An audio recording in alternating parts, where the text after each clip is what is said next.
नमस्कार प्रिय दर्शकों, स्वागत है आप सभी का। और आज मैं आपको ज्योतिष शास्त्र से जन्म कुंडली से जुड़ा हुआ एक महत्वपूर्ण बात बताने जा रहा हूं।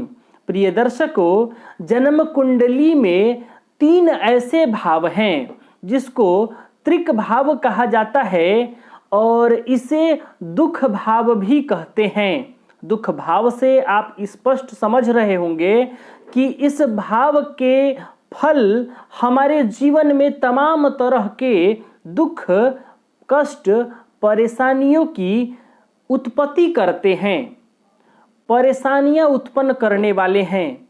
इन भावों के फल से हमें जीवन में सुख नहीं मिलता है, इसीलिए इस भाव को दुख भाव कहा जाता है, त्रिक भाव कहा जाता है। और वह भाव है 6, 8 और 12।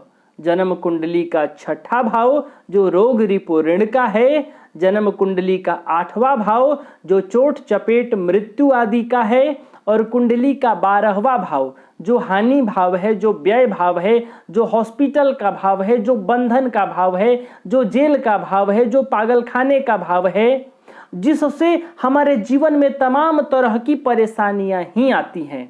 लेकिन प्रिय दर्शकों, ज्योतिष शास्त्र का जो आपको महत्वपूर्ण फल बताने जा रहा हूं वह प्रतिकूल नहीं बल्कि अनुकूल है, शुभ है, अच्छा है। उसी बात को आज मैं आपको बताने जा रहा हूं और वह ये है कि इसको पहले विस्तार से समझिए।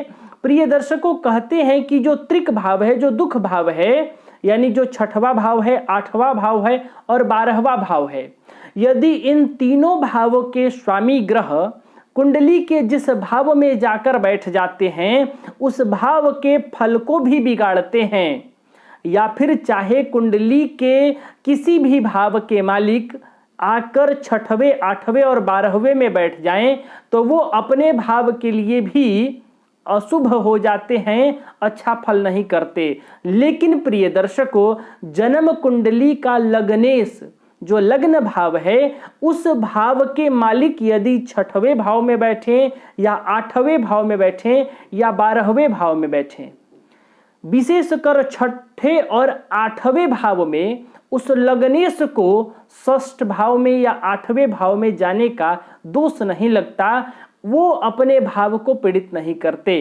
6वें या 8वें भाव में यदि लग्नेश चले जाते हैं तो उस लग्नेश को लेस मात्र भी दोष नहीं लगता, जो अन्य सभी ग्रहों के 6वें, 8वें और 12वें में बैठ जाने से लगता है।